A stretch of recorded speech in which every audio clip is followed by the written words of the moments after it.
In this video, we're going to be reviewing the two-way calendar sync feature. First, let's talk about the functionality. Handshake will place all of your scheduled appointments with students from Handshake into your university calendar.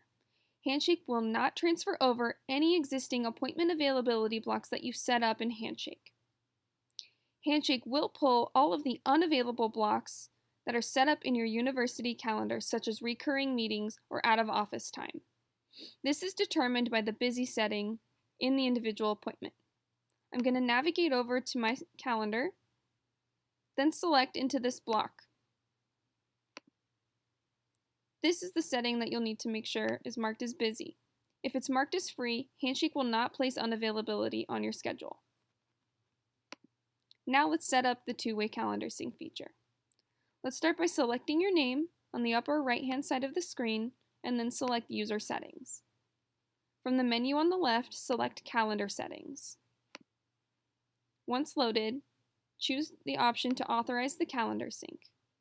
I'm using Google Calendar, so I'm going to select this option. If you're using Outlook or Office 365, please check with your IT team to see which server you should be selecting when creating the integration.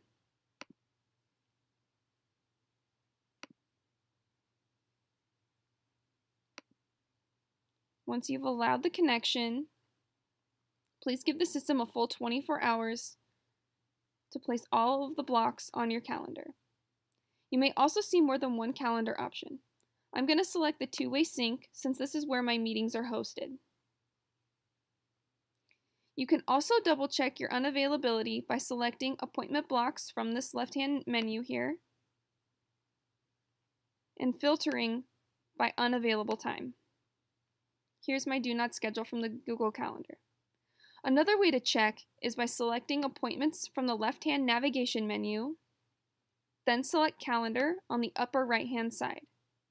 Scroll to the date you know you're unavailable and search for the time. Please note that any unavailability from your university calendar to Handshake will not show in this calendar option on the upper right-hand side of the screen.